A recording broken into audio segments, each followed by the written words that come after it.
গঙ্গা নাম এইভাবেই হয়েছে, গলে যাওয়া গোবিন্দ গঙ্গা। কিন্তু সত্যলোকে বলছেন, দেবলোকেও গঙ্গার প্রকাশ হয়ে গেল, ভগবানকে স্নান ওই চরণ ধৌত করলেন সেই গঙ্গা।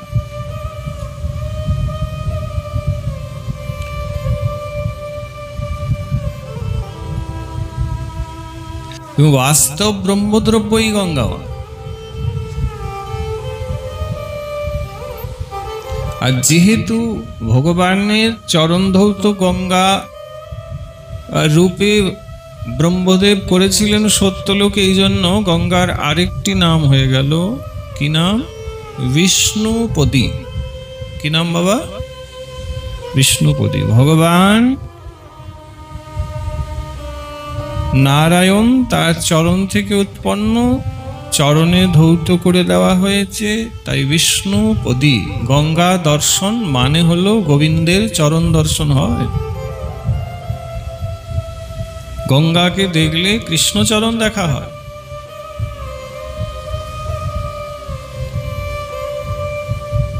অবশ্য এই পর্যন্ত আমরা যা শ্রবণ করছি এখন, এই সকল কথা স্বয়ং ভগবান কলিপাবন অবতার মহাপ্রভু তাঁর নবদ্বীপ লীলায় শ্রী চৈতন্য ভাগবতে যখন তিনি বেদব্যাস বলছেন, সঞ্জয় মুকুন্দের টোলে ছাত্রদেরকে পড়াশোনা করাতেন, শাস্ত্র পড়াতেন মহাপ্রভু, তখন তিনি অধ্যাপক।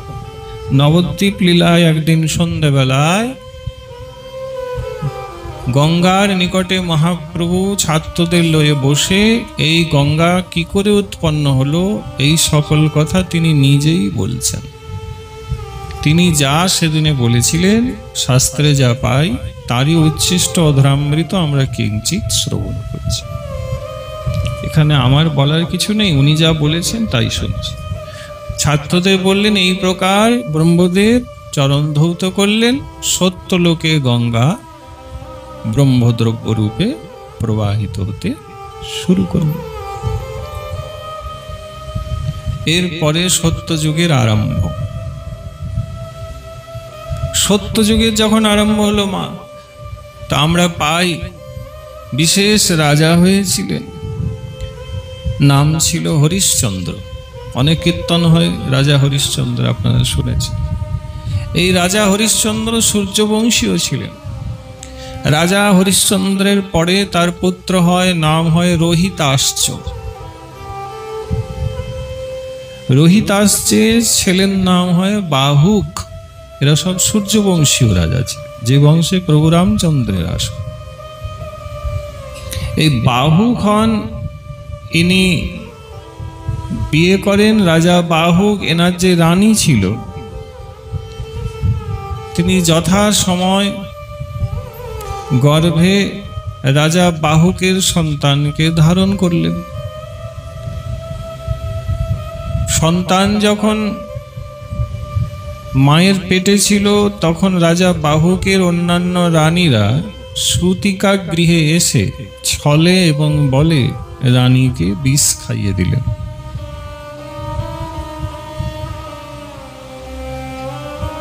উদ্দেশ্য গর্ভের সন্তান যেন মারা যায়। কিন্তু রাজা বাহুকের জাত এই তাঁর স্ত্রীর গর্ভে যে সন্তান, সে সামান্য সন্তান ছিল না। বিষ খাইয়ে দিলেন। রাজার কাছে খবর গেল, বিষের যন্ত্রণা তাঁর স্ত্রীর উঠছে, যে কেউ বিষ খাইয়ে দিয়েছে, তার বিচার পরে হবে, আগে স্ত্রীকে সুস্থ করি। হায় হায়, গর্ভে সন্তান চলে যাবে, কি করি কি করি কি করি। রাজা বাহুক তখন কি করলেন, তার কুলগুরু যার নাম ছিল মহর্ষি ঔরব,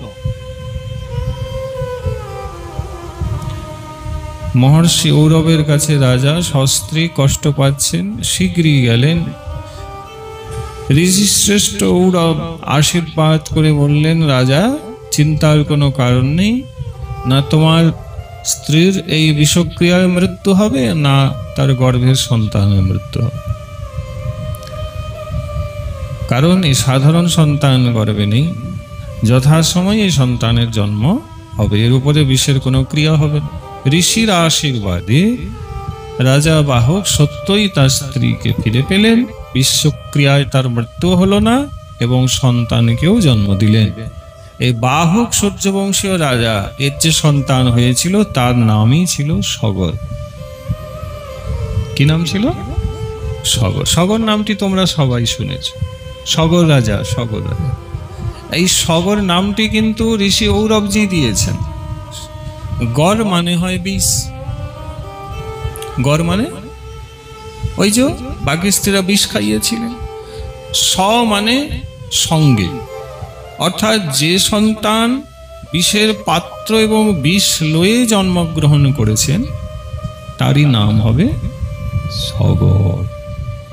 এই জন্য এনার নাম সগর। ইনি বিষের পাত্র নিয়ে জন্ম নিয়েছেন, মানে যে বিষটা খাওয়ানো হয়েছিল সেই বিষের পাত্র নিয়ে জন্ম নিলেন, কারণ ইনি কোনো সাধারণ ব্যক্তি ছিলেন না।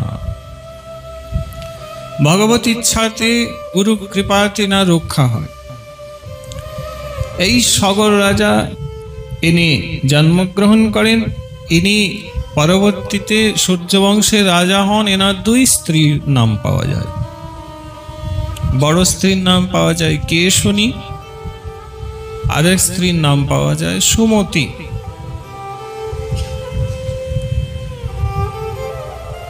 কেশনী বড়, বিদর্ভ প্রদেশের বৈদর্ভ বিশেষ অসংখ্য গুণাবলী সম্পন্না যে রানী ছিলেন তার নাম কেশনী। আর দ্বিতীয় ছোট রানী ছিলেন রাজা সগরের, নাম কি বললাম? সুমতি। ইনি গরুর মহারাজের বোন হন। ভগবানের পার্শ্বদ গরুর, যার উপরে ভগবান নারায়ণ আরোহণ করেন, তার বোন হচ্ছেন সুমতি। যাই হোক, সগর রাজাই দুইজনকে বিয়ে করলেন, কিন্তু অনেকদিন বিয়ে হওয়ার পরেও বংশে কোনো সন্তানের জন্ম হচ্ছে না। সগর রাজা বড় চিন্তিত হয়ে গেলেন। হায়, বিয়ে তো করলাম, সন্তান নেই, কি করি না করি। গুরুদেবের চরণে প্রপন্ন হলেন। গুরুদেব বললেন সন্তান হবে, কিন্তু রাজা তার জন্য তোমাকে মহাদেবের তপস্যা করতে হবে। রাজা সগর সন্তান প্রাপ্তির জন্য দেবাদিদেব মহাদেবের তপস্যা করতে শুরু করলেন। আমরা শ্রবণ করছি জগতে গঙ্গার চলে আসার রহস্য। এ পর্যন্ত যা শুনলাম, গঙ্গা ব্রহ্মলোকে আছে, দেবলোকে আছে, কিন্তু এই মৃত্যুলোকে নেই।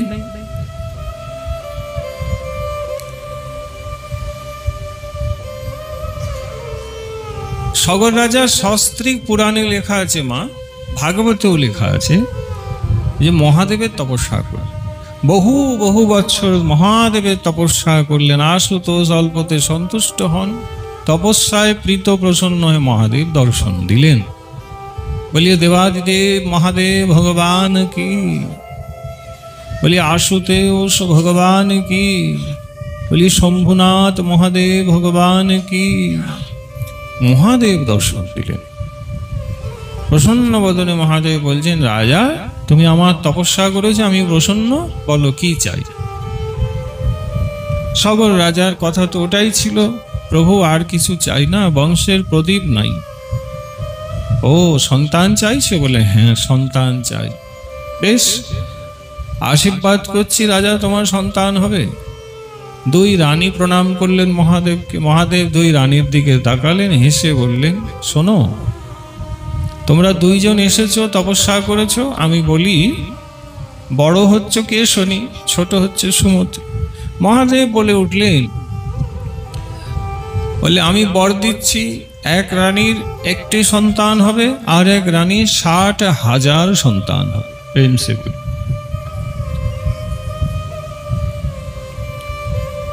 এবারে তোমরা দুজনে বলো কার কত সন্তান চাই। কে একটি চাও আর কে 60,000 চাও। একটি সন্তান যার হবে সেও বীর পরাক্রমী হবে, আর যার 60,000 সন্তান হবে সেও মহাবীর এবং পরাক্রমী। এই কথা শুনে ছোট রানী সুমতি, গরুড়ের বোন, আগেই বললেন, হাত জোড়ো করি প্রভু, আমাকে কৃপা করুন, আমার যেন বীর 60,000 সন্তান। সব তাই হবে রানী, তোমার 60,000 পরাক্রমী সন্তান। কে শুনি চুপ। বড় রানী তিনি হাত জোড়ো করে বললেন, মহাদেব সে তো 60,000 সন্তানের আশীর্বাদ পেল, আসলে আমার 60,000 সন্তানের প্রয়োজন নেই। কেন দেবী, কেন? বলে আমি 60,000 নিয়ে কি করব বলুন? তাহলে বলে আমার একজন কৃষ্ণ ভক্ত সন্তান চাই, আমার একজন কৃষ্ণ ভক্ত সন্তান। এগুলো লেখা আছে। মহাদেব প্রসন্ন হয়ে বললেন, বাহ বাহ দেবী বাহ, অদ্ভুত সুন্দর কথা বলেছে, ইহাই সত্য। অসংখ্য সন্তান নিয়ে কোনো লাভ নেই, বরঞ্চ একজন কৃষ্ণ ভক্ত হলে বংশের 21 কুলকে উদ্ধার করে। তো কে শনিকে মহাদেব বর দিলেন যে তোমার একটি সন্তান হবে। সগর রাজা মহাদেবের প্রথম বন্দনা করলেন, স্তব স্তুতি করলেন এবং তার কৃপালয়ে যথারীতি আবার ফিরে এলেন। যখন ফিরে এলেন তো যথা সময় মহাদেবের আশীর্বাদে তাই হলো, সন্তানের জন্ম হল।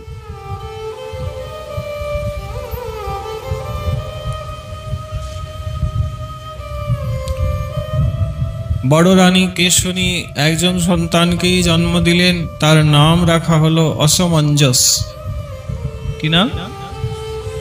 অসমঞ্জস। এই অসমঞ্জস কথার অর্থটাও জেনে নাও। এরকম নাম কেন? অসমঞ্জস মানে যে জীবনে ঠিক করতে পারছে না যে কি করব আর কি করব না, অর্থাৎ যার জীবনে সিদ্ধান্তগুলি বেশ দ্বিধাগ্রস্ত অবস্থায় রয়েছে, তাকেই এক কথায় বলা হয় অসমঞ্জস জন্ম হয়েছে। আর ছোট রানী সুমতি গ্রন্থে লেখা আছে 60,000 সন্তানকে গর্ভের থেকে জন্ম দেয়নি, তাহলে একটা মাংসপিণ্ড তার গর্ভের থেকে জন্ম হয়েছে। মাংসপিণ্ড, সন্তানের জন্ম হয়নি। তা দেখে সগর রাজা বড় দুঃখী হলেন। সুমতি বিচার করছেন, মহাদেব বর দিলেন 60,000 সন্তান আমার হবে, কি এ তো একটা মাংসপিণ্ড। সবাই মিলে বিচার করলেন, যাই হোক সন্তান তো হয়নি, মাংসপিণ্ড রেখে কি করব, একে বরঞ্চ মাটি চাপা দিয়ে দিই। মহাদেবের বর মিথ্যে হয়ে গেল, কিন্তু তা তো হতে পারে না, এর রহস্য আছে। সেই মাংসপিণ্ড এই প্রকার হলে মহাদেব আকাশবাণী করে বললেন, শোনো আমার বর মিথ্যে হবে না, 60,000 সন্তান চেয়েছো, ওই মাংসপিণ্ডের থেকেই হবে। কি করে হবে? মহাদেব বললেন, ওই মাংসপিণ্ডকে 60,000 টুকরো করে দিয়ে বিশেষ ঔষধির দ্বারা যদি একটা সময় পর্যন্ত রাখা হয়, তাহলে ওর থেকেই 60,000 সন্তান শিশুরূপে প্রকট হয়ে যাবে। ভাবুন একবার, যারা একটু পড়াশোনা করেন তাদের জন্য বলছি, এই কথা মহাদেব যে সত্য যুগে সুমতিকে বলেছিলেন, সগরকে বলেছিলেন বাবা, সেটা বর্তমানে বিজ্ঞানে হচ্ছে কি না বলুন? আরে হ্যাঁ কি না বলুন না। এখন হচ্ছে, মা যাদের মায়েদের সন্তান ওরা ওই প্রকার ডাক্তার ব্যবস্থা করে দেয়, ওই বিজ্ঞান ভাবে ওই কোষকে রেখে দেওয়া হয়, কেমন নানান ক্রিয়া প্রক্রিয়ার মাধ্যমে দেখা যায় সন্তান জন্ম হয়ে যায়। অর্থাৎ গর্ভে সন্তানকে না নিলেও সেই মাতা পিতার অংশজাত সন্তান ডাক্তারের সেই ল্যাবে তৈরি হয়ে যাচ্ছে, হচ্ছে কি না? তো বিজ্ঞান যেটা আজকে করছে, মা আমাদের শাস্ত্র বলছেন সেদিনে মহাদেব ওই মাংসপিণ্ড দিয়ে বলেছিলেন এর দ্বারাই 60,000 সন্তানের জন্ম হবে, এবং তা হলো। সুমতি এই প্রকারে মহাপরাক্রমী 60,000 সন্তানকে লাভ করলেন। এদিকে অসমঞ্জস বড় হচ্ছে, ওদিকে 60,000 তার ভাই তারাও বড় হয়েছে, কিশোর বয়স হয়ে গেল, সুখের সংসার, সকল রাজা সবই ঠিকঠাক চলছে, সত্য যুগের কথা। কিন্তু যত বড় হয় অসমঞ্জস, মানে কেশনির ছেলে, তত তার পাগলামি দিনে দিনে বেড়ে যায়।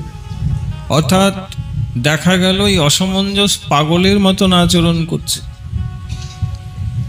অসমঞ্জস রাজপুত্র হলো, আর কি করে মা? সরয়ু নদী আজও আছে অযোধ্যায়, সরযু নদী, বৃন্দাবনে যেমন যমুনা, অযোধ্যায় কোন নদী আছে? সরজু নদী। হ্যাঁ, এগুলো চিন্ময় নদী মার্গ। তো সেই সরজু নদীতে শিশু বালকরা যখন স্নান করে অসমঞ্জস পাগলের মতন হয়ে আছে, করে কি? শিশু বালকদেরকে গভীর জলের ভিতরে ঠেলে দেয়। এখন যারা জলে, গভীর জলে পড়ে যায়, তারা ভেসে যায়, তারা প্রাণ হারায়। নানান ব্যক্তির বাড়িতে বাইর থেকে তালা দিয়ে বন্ধ করে দিয়ে করে কি? বাইর থেকে আগুন দিয়ে দেয়। পাগল তো। সাধারণ মানুষ পথ দিয়ে হেঁটে গেলে গাছের আড়াল থেকে বড় বড় ঢিলা ছুঁড়ে মারে, তাদের কপাল ফাটিয়ে দেয়। পাগল। মাগো, যখন এই প্রকারে রাজপুত্র অসমঞ্জস পাগলামি শুরু করলো, সকল প্রজারা আতঙ্কিত হয়ে রাজার সগরের কাছে নালিশ করল, মহারাজ, আপনার ছেলে ভালো না, পাগল হয়ে গিয়েছে, আমরা টিকতে পারি নাই, আপনি কাজ করুন, আপনার ছেলেকে বেঁধে রাখুন, আমরা বড় কষ্ট পাচ্ছি। আর সত্যি অসমঞ্জস এরকমই পাগলামি করছে, রীতিমতন পাগল। সগর রাজা কত বড় ধর্মাত্মা ছিলেন একবার ভেবে দেখুন। প্রজার এই প্রকার কষ্ট দুঃখ দেখে সগর রাজা নিজের পুত্র অসমঞ্জসকে, একমাত্র পুত্র মাগু, তাকে বললেন, তুই যেহেতু পাগল হয়ে গিয়েছিস, তোকে আর রাজ্যে রেখে লাভ নাই, তোকে আজ থেকে আমি ত্যাগ করলাম, তুই আমার রাজ্য ছেড়ে বেরিয়ে যা। খবরদার এই রাজ্যে যেন তোর মুখ দর্শন করতে না হয়, তোর জন্য প্রজার কষ্ট হচ্ছে, তুই স্থান ছেড়ে চলে যা। দেখেন, প্রজা পালনের জন্য রাজার সকল বদ্ধ পাগল নিজের একমাত্র সন্তান অসমঞ্জসকে পর্যন্ত রাজ্য ত্যাগ করালে। আমাদের দেশে ধর্মটা আগে খুব বেশি ছিল, অধর্মের জায়গা ছিল না। এখন আপনার প্রশ্ন, এখানে গোস্বামীপাদের টিকা আছে, ভাগবত রস আস্বাদন করতে গেলে কেবল পুরাণ বচন শুনলে হবে না, ভাগবতের রস আস্বাদন করতে গেলে আমাদের একটু গোস্বামী শাস্ত্র পড়তে হবে, অথবা যারা পড়াশোনা গোস্বামী শাস্ত্র করেন একমাত্র তাদের মুখ দিয়েই আমাদের হরি কথা শুনতে হবে। প্রশ্নটা এখানে কি, যে অসমঞ্জস এই প্রকার কেন করছে? কিন্তু মহাদেবের বরদা পুত্র, কি গো মা, উনি পাগল কেন হয়ে গেলেন? এর উত্তর গোস্বামীপাদ দিয়েছেন, ষড় গোস্বামীপাদ। এখানে গোস্বামীপাদ বলতে কারা জানো? ওই জয়রূপ, সনাতন ভট্ট, রঘুনাথ, শ্রীজী, গোপাল ভট্ট, দাস, এনারা আমাদের গোস্বামীপাদ। এনারা সকল শাস্ত্রের নির্যাস তাদের গ্রন্থে লিখে দিয়ে আমাদেরকে গ্রন্থের আস্বাদনের রসটা প্রদান করেছে, নচেত কোনো রসই তুমি পাবে না। এইবারে প্রশ্নের উত্তর দিই, অসমঞ্জস পাগল কেন? গোস্বামীপাদ বললেন, আসলে অসমঞ্জস পাগল রূপে যা করছেন, যত অন্যায় আদি করেছে, এগুলো কেবল তার অভিনয় মাত্র, প্রেম সেগুলো। তার মানে অসমঞ্জস পাগল ছিল না। তাহলে ছেলে মেয়েদেরকে জলে ফেলছে, আগুন দিয়ে দিচ্ছে, ঢেলা মারছে, এগুলো পাগলের লক্ষণ তো? বলে পাগলের লক্ষণ, কিন্তু ওটা ওর পাগলের অভিনয় করা, অসমঞ্জস পাগল ছিল না। তাহলে পাগল যদি ছিল না, তাহলে এই কাজ কেন করছে? এই প্রশ্নটা এসে গেল। গোস্বামীপাদ বলছে, রহস্য হচ্ছে এই যে অসমঞ্জস মহাদেব যেই প্রকার বর দিয়েছিলেন, মনে করে দেখুন যে তোমার মাগো যে সন্তান হবে সে একজন পরম বৈষ্ণব। অসমঞ্জস পরম বৈষ্ণব ছিলেন। পূর্ব জীবনে তার যে সাধনা, সেই সাধনার কিঞ্চিত অসম্পূর্ণ অবস্থাতে দেহত্যাগ করায় তার ভগবত প্রাপ্তি হয়নি। সে কারণে এই জীবনে তিনি ভ্রষ্ট হয়ে কেশনীর গর্ভের থেকে আবারও জগতে উৎপন্ন হয়েছেন। কি কারণে পূর্ব জীবনে ভজন পূর্ণ হয়নি? বলে দেখুন, বেশ কয়েকটি কারণ আছে। যদি ভক্ত বৈষ্ণব অপরাধ হয়, খুব ভজন করছো, ধরো ভজন করতে করতে ভক্ত বৈষ্ণব চরণে অপরাধ হয়ে গেল, তাহলে কি হবে? যোগভ্রষ্ট হয়ে যাবে, পথভ্রষ্ট হয়ে যাবে, আর সিদ্ধি অর্থাৎ কৃষ্ণ প্রেম লাভ হবে না। সেক্ষেত্রে কি হবে? ভজন ওখানেই বিশ্রাম পাবে, দেহত্যাগ করবে, পুনরায় আবার জন্ম নিতে হবে। অসমঞ্জসের এইটা হলেও হতে পারে, তাই এই প্রকার হয়েছে।